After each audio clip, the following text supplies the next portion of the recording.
তারা এই গুজবটা ছড়িয়ে তারা তাদের ভিউ বাড়িয়ে তারা কিছু টাকা ইনকাম করতে চায়। নিরাপত্তার স্বার্থেই কিন্তু তাদেরকে আমরা আমাদের ডিবি হেফাজতে নিয়ে দিয়েছেন।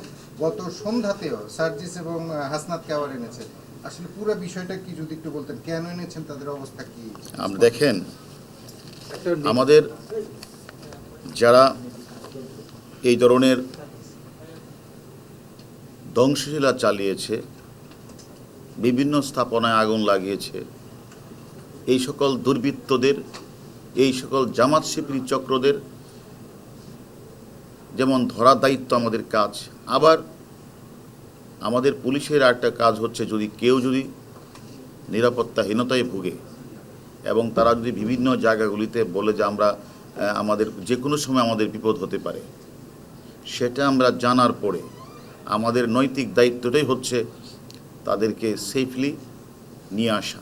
নতুবা আর এটা কেন আপনারা হয়তো বলতে পারেন যে শুধু তাদের ক্ষেত্রে কেন, আপনারা জানেন এই লোকগুলিকে ঘিরেই, এই কোমলমতি শিক্ষার্থীদেরকে ঘিরেই কিন্তু একটি অসাধু চক্র জামাত বিএনপি, যারা তাদের সুযোগকে অনুপ্রবেশ করে তারা ঢাকা শহরকে, তারা একটা গণতান্ত্রিক সরকারকে তারা পতন ঘটাতে চেয়েছিল।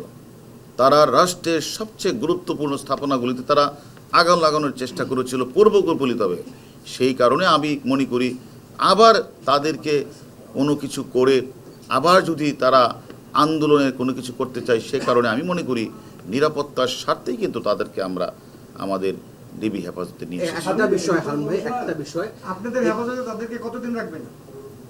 ওটা আমরা তাদের সাথে কথা বলবো, তার পরিবারের সাথে কথা বলবো।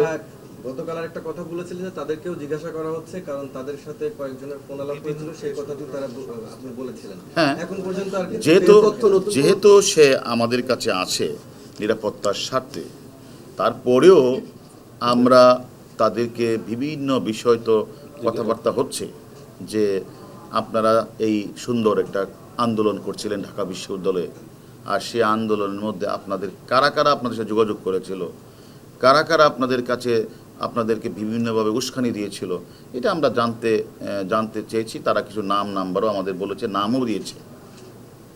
আচ্ছা, একটা গুজব ছড়াচ্ছে যে তাদেরকে নাকি মারা হচ্ছে, এটা গুজবটা কতটুকু যদি একটু ক্লিয়ার করেন। আসলে দেখেন, এই কথাটা আপনাদের বলছি, বাংলাদেশের অনেক